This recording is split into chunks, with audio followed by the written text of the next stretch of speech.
All right. So we're not going to get like into the total nitty gritty of it. Because it's, I don't know, it's a little personal as far as like we would, because we have a family, because there's 6 of us, it would be sort of like maybe outing somebody else within our family. So we want to be respectful of that.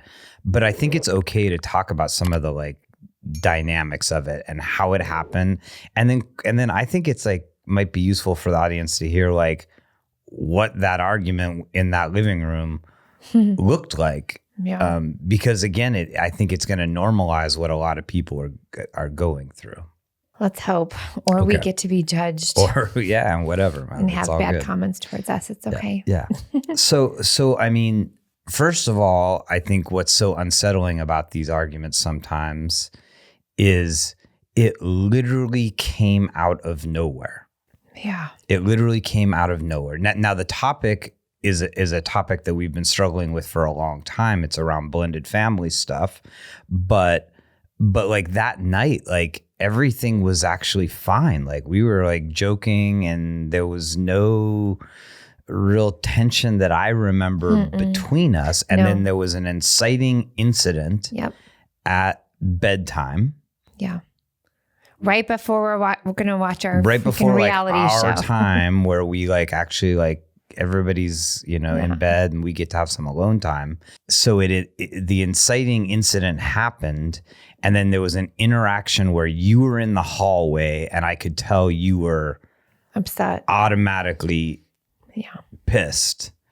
And I was in the bedroom. And I think like one of the difference and why it lit off was that I was pissed. I was like, yeah, you didn't have my back. I don't know if I didn't have your back. I would say I was just like, I was frustrated at the way you expressed your upset. Right. But only because the day before I expressed a similar upset in a healthier way. And that was not receptive. And so then I see it happen again. And I'm like, oh, this isn't okay. Yes. So then I get very firm and I'm like, this is unacceptable. Yeah. And this is like to one of our kids, by the way, it wasn't with each other. And then you get protective over one of the kids instead of having my back. That's how I felt. That's how you felt. Yes. Yeah. And again, it's just this, right? My big thing around this is like, I grew up in a family super disconnected. And so my little idea is like everyone wants to talk to each other now in our family and everyone's going to be so engaging and we're going to have so much fun. And when our family's disconnected, when I see kids like zoning out, isolated in their bedroom, on their screen, not talking to each other, my heart hurts and it triggers trauma from my past. And I try to express it like, to our family, like it's really important to me that you guys talk to each other. Just ask questions, say hi to us, say goodbye to us.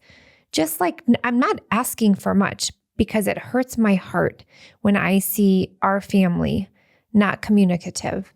So that was like my trigger because it came from my past trauma. But in that moment, I just felt powerless, that it's never going to change. And like that I cannot live in this type of family for one more second or I will explode. So that happened in the hallway. So that happened in the hallway. And then we tried to get away. We got away from the kids because I think both of us knew like, okay, this is gonna be hard to contain. So that was a good thing. That was a positive thing was we got the kids to bed. It didn't really, they knew that there was tension, that there was tension, but we took it to the living room. And then in the living room, it just completely devolved. I mean, because I think you were extremely triggered. Yeah. I was like a volcano ready to erupt. Like I could feel the heat and it was like sustaining for like an hour at least. Cause I sat in the bedroom and I tried to calm down. Like I was on fire in my body. But what happened is like, for me is in those situations, normally I contain myself. I don't like sort of like I don't lose my cool. And in this situation, I lost my cool. I was just like, and really about different stuff because at the end of the day, where we got to eventually is we really want the same things, but I lost my cool about different stuff. And this is like what I think what couples really struggle with is we were both in that moment. We talk about this all the time. We were both triggered, but the trigger was different. Your trigger was about the family. My trigger was about us. Yeah, it was different. And not feeling supported and feeling judged and not liking the way we communicate in those moments. Right. And then we got to that place where we say we're not going to get where it was like slinging around the divorce word, right? Well, yeah. Before back it up. I'm backing it up because what we both realized in that moment is like that because this dynamic has happened for so long that I do not trust that it will get better. AKA, I don't trust you that you will be consistent in helping continue to make our family communicate with each other. Because I felt like it was all on me. And if I wasn't even there, what would people even do? They'd just be like lock themselves in their bedroom. Like I didn't know. So then you come at me like that you don't trust me either to share your feelings. And I was like, what the hell are you talking about? So then I'm like, okay, well, we don't trust each other. Why are we even married? I'm so done. Like literally, because I thought you were getting so much better at like sharing feelings with me. And then I'm like, maybe I'm crazy. Okay, he doesn't trust me and I don't trust him. And let's throw this whole freaking thing away. Yeah.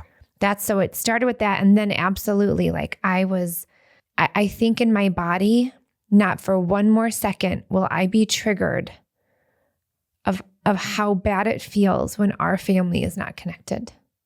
I will not live in that home for one more minute. It doesn't feel good. And so my whole thing was like, you're the one that keeps not helping. That's how I saw it. Well, and I think you saw me the same way. Well, and what I saw was that like, and again, I think this is something that couples can relate to is like, I felt like we can't get together on this. Like, I felt like it's all on me.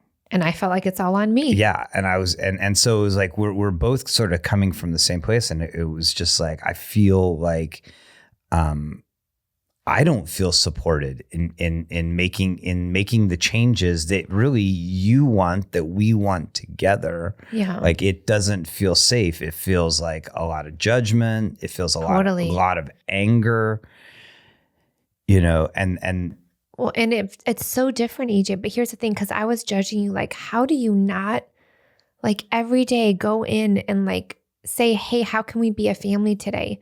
You also grew up in a very loving family. It's very different. Like you will never understand my perspective. Totally. You will never understand the hurt it causes when I see isolation. No, I get that. And so, and that's where, and I have to recognize that you don't understand that instead of judging you like you're a bad parent or you're like avoidant, it's that you don't know that feeling, but you don't know how profound. It's so profound that I can't spend another minute because it literally hurts my heart when people are disconnected. Because I knew at a young age that I would never have a family like that I would always choose love, connection, and presence. And when it happens day after day, and I get it, people grow up and they become teenagers and they become about themselves. But when they're not even saying hi or how are you, that doesn't feel good to me. Right. And so again, I was in my suffering. I still am, obviously, and that's okay. Because we are making changes. But here's the thing. You've got to be consistent with it. And we have to check in every day about it, even if it's good. And this is where couples get really stuck because they might try something like when couples try check-ins, when they start our services or the at home, we love the check-ins, and then they start to drop off from the check-ins, and then everything starts to like boil up again. Well, and that's the frustration for me is that it doesn't feel connected, and it feels adversarial, and it feels judgmental, and that there's like, I get like, it's really easy when you're talking about it in this way, which is from your heart and in this like really this sadness based place and this desire and this want for something that you didn't have.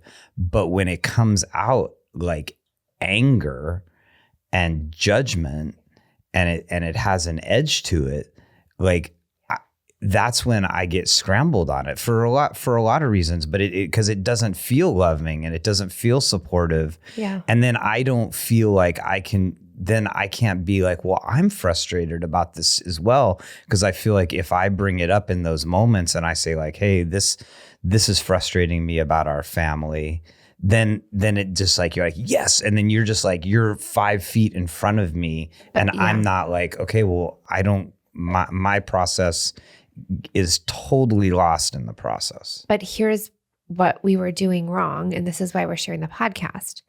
Because you were having your own conversations with kids. Yes. But you weren't telling me. So I didn't know. So I thought you were ignoring the whole situation and just allowing isolation to continue to happen. And you weren't letting me know like, hey, I had this conversation with blah, blah today. And, I am concerned. Like you weren't sharing those feelings with me. So that's where I felt alone in it. And so the mistake we made has been that we haven't been talking about it. And so then it erupts again because we haven't been talking about it. You haven't been sharing your conversations with me. I try to share my anxieties with you, but when they compel and get bigger and bigger, that's when I explode. And so again, what we're reminding ourselves of, and these are right, Dr. Stan Tatkin's, the triple Ps, I call them, predict, plan, prepare, that like every single day we have to predict, plan, and prepare for our family and for us. And that when we don't do that, we totally misalign. And you have to share your conversations with me. I have to share my conversations and feelings with you. So every single day, we are together and united in it. Every day. I feel like that is what is going to be how we join together in this. But I'm not exactly sure what's happening for you.